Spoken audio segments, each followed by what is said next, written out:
Fala aí, beleza?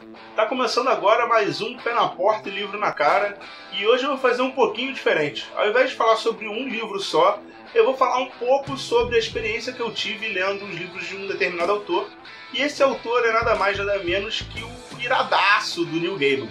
Então vamos pra vinheta aí que eu quero falar bastante sobre ele. Na cara reto que arrebenta o nariz. Essa noite vai dormir feliz. Pé na porta e jogo na cara. Bom, então, Neil Gaiman é um autor que eu não li muita coisa dele, mas o pouco que eu li já me cativou bastante, assim. Eu gosto pra caramba, recomendo ele pra quase todo mundo, assim. É um autor que escreve, pelo menos os livros que eu li, principalmente fantasia urbana. Os livros dele tem bastante uma pegada de fantasia, mas não tem essa coisa meio que de capa-espada, assim, né?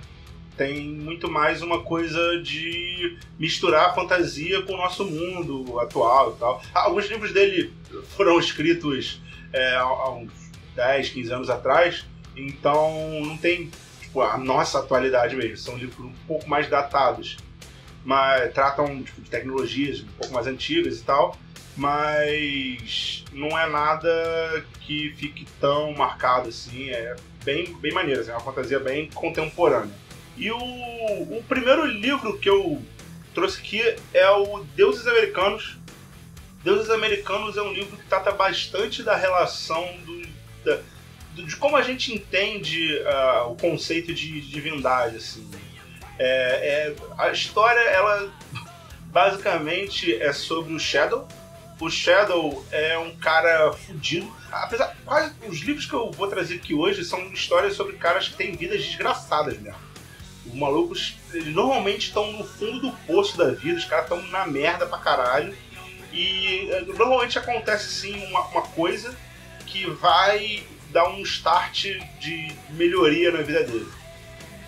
E o Shadow, ele é um cara que tá preso. Ele tá preso por um crime que ele realmente cometeu, assim, não é aquela história clássica de um cara injustiçado, não. Ele realmente cometeu um crime. E uma semana antes dele ser solto, ele recebe a notícia que a mulher dele morreu num acidente de carro. Então ele é solto um pouco uma semana antes para ele poder ir no funeral dela. E aí, no caminho, indo pra lá, no avião, ele conhece um cara. E esse cara se apresenta pra ele só como Wednesday, né, quarta-feira. E oferece um emprego pra ele. Esse cara oferece um emprego de faz tudo, assim. Você fala, quer ser meu chalaça, meu Deus forte?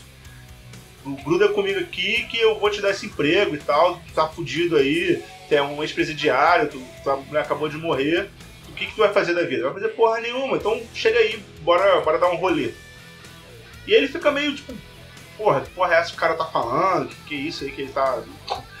O cara sai oferecendo esse emprego, a Deus dará. Mas ele fica com isso na cabeça e vai lá pro enterro da mulher. E depois, passado isso, ele fala, tá na merda, abraça o capeta, né? E vai falar e aceita esse trabalho e parte nessa road trip aí, né? Nessa aventura com o Wednesday, que ofereceu para ele esse emprego aí de faz tudo dele. E é interessante, por que o livro se chama Deuses Americanos? Porque ao longo dessa história eles vão encontrando vários personagens que na verdade são deuses. E esses deuses, eles estão todos nos Estados Unidos, porque dentro da ideia do livro, toda pessoa com uma crença carrega essa crença para onde ela for. E a questão toda do livro se passa ele acompanhando esse cara, e esse cara vai visitando alguns lugares porque ele está fazendo um trabalho que a princípio o Shadow não sabe muito bem qual é, ele vai, só conversa com as pessoas, fica dirigindo para esse cara, e o livro vai se desenrolando com isso, assim. Foi o primeiro livro que eu li dele. Eu já tinha lido Sandman, que são os quadrinhos, mas os quadrinhos eu falo em outro momento. Então, eu gostei bastante, assim, principalmente por essa questão do livro, assim, essa personificação que ele trouxe para vários deuses de várias culturas, e tem uma coisa bem interessante que é por que alguns deuses aparecem e outros não. Como que é a relação desses deuses entre si, assim, como é que eles se entendem enquanto deuses na relação entre eles, e eles misturam várias e várias culturas. Então é interessante, às vezes, você vê um deus nórdico falando com um deus grego, ou um deus da cultura... aparece no meio da história deuses da cultura polonesa, assim. É bem maneiro, assim. Eu gostei pra caralho do livro. É um livro que traz um tanto de filosofia escondida, assim, mas não é uma leitura cansativa, sabe? É uma leitura bem prazerosa. Uma coisa que eu tenho pra falar é que eu li esse livro em inglês, e se você puder, eu diria pra ler em inglês também. Porque tem coisas aqui que não tem muito como serem traduzidas, sabe? Não é por inabilidade de qualquer tradutor, até porque eu não sei nada sobre tradução, então não sou o melhor para falar sobre isso. Mas é porque tem coisas que perdem literalmente o sentido se forem traduzidas, sabe? Se forem... se são um jogo de palavras, ou às vezes o jeito como a pessoa fala já indica, de repente, qual é aquela pessoa, qual é aquele deus, as expressões, assim, que ele escreve muito bem, ele traduz muito bem o sotaque na linguagem escrita. Então isso dá um tchan maneiro no livro, assim, tipo, você torna a experiência mais agradável, mas é só uma dica, se não souber também, tipo, ler em português, o livro vai ser tão foda quanto, não se prende muito por isso não. Mas podendo e conseguindo achar uma edição aí, livro em inglês no Brasil é uma foda, né, cara? Livro em inglês é bem mais caro, eu entendo. Se eu não tivesse... Eu comprei essa versão fora do Brasil, então foi bem mais barato, mas, porra, comprar aqui em inglês eu entendo o argumento de que, porra, não vou ler no original porque, caralho, é 3 vezes mais caro, porra, não vou fazer isso. Mas, podendo, leia. Vai trazer uma experiência a mais aí. Bom, e o segundo livro é O Lugar Nenhum. É um livro que, como eu disse também, começa com um cara que, porra, tá vivendo uma vida meio merda. Ele tem um trabalho merda, o relacionamento dele com a noiva dele é horrível, a mulher controla ele não tem a voz ativa dentro do relacionamento nenhum, ele vive preocupado com o que ela vai achar, não sei o que, não vive a vida dele direito. Até que um dia ele passa por uma garota caída, ferida na rua, e resolve ajudar ela. Quando ele resolve ajudar ela, ele se vê envolvido numa trama de um mundo fantástico, onde basicamente tá vindo os assassinos aí matar ele e ele tem que correr. É uma sinopse meio louca, mas faz bastante sentido. Assim, eu não gosto de falar muito sobre sinopses e dar muita idade da história, porque eu tenho medo de dar spoiler e eu, sei lá, sou meio bolado um pouco com isso de spoiler. Mas, em termos gerais, é isso.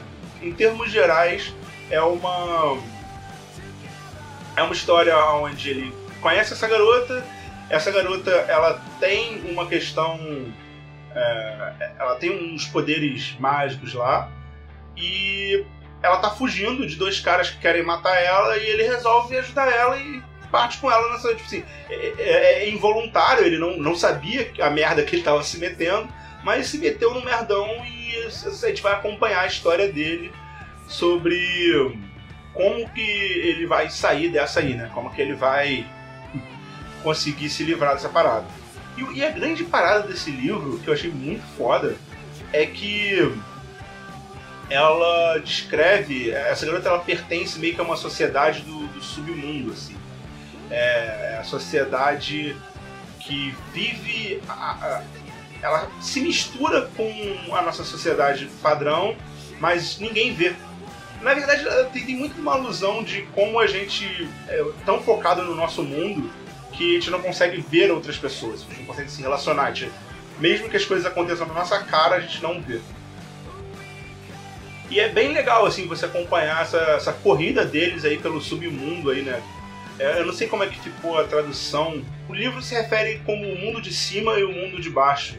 E a galera do mundo de baixo é essa galera que vive às margens aí da sociedade. Eu não diria que é o melhor, mas vale bastante a leitura. Eu gostei. Tipo, você é Neil Gaiman, cara. Neil Gaiman é muito foda. Qualquer coisa dele vale bastante a pena.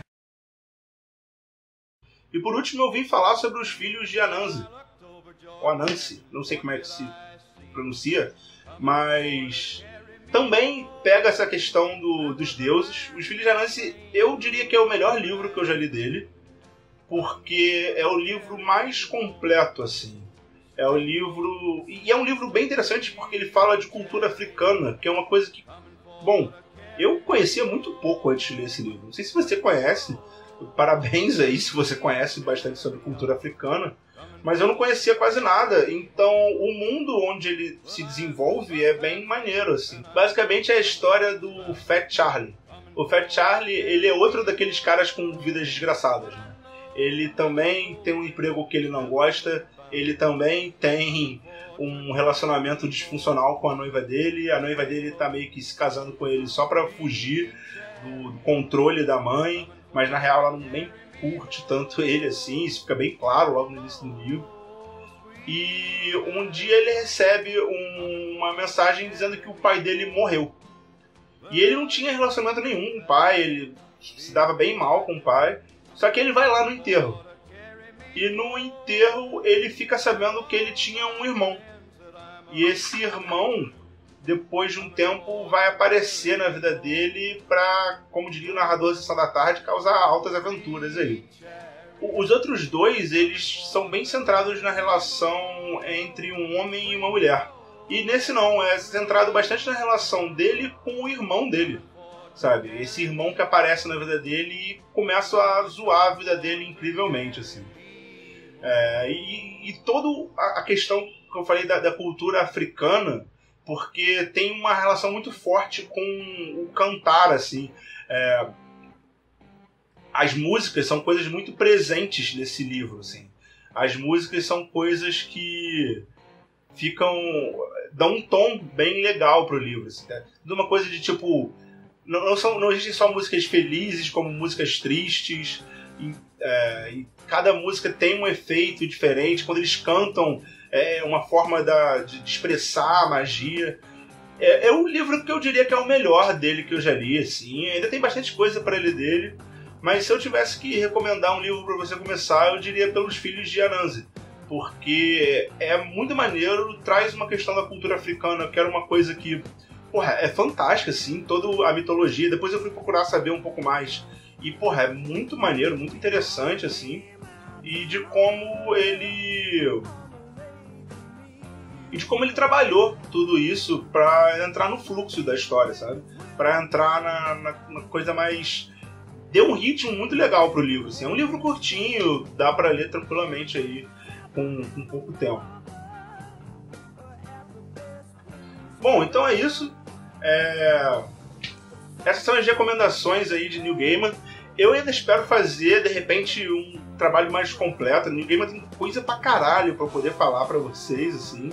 Eu quero ler mais coisa. Eu tô com Stardust aqui, que é outro livro dele, e que dizem que também é um dos melhores, e eu ainda não li, assim, tá na minha listinha aí. De repente, quem sabe mais pra frente eu lanço um podcast sobre ele. Se você já leu Neil Gaiman, já leu qualquer coisa, gosta, curte, não sei o quê, comenta aí embaixo, vou ficar felizão de poder trocar uma experiência sobre Neil Gaiman. Me indica se já leu algum livro dele que eu não falei aqui. Me indica aí. Eu sei que Belas Maldições é um livrão dele também.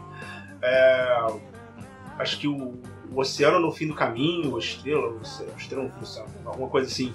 Dizem que é bom também. Vamos trocar essa ideia aí sobre Neil Gaiman. Já é? Então, muito obrigado e falou!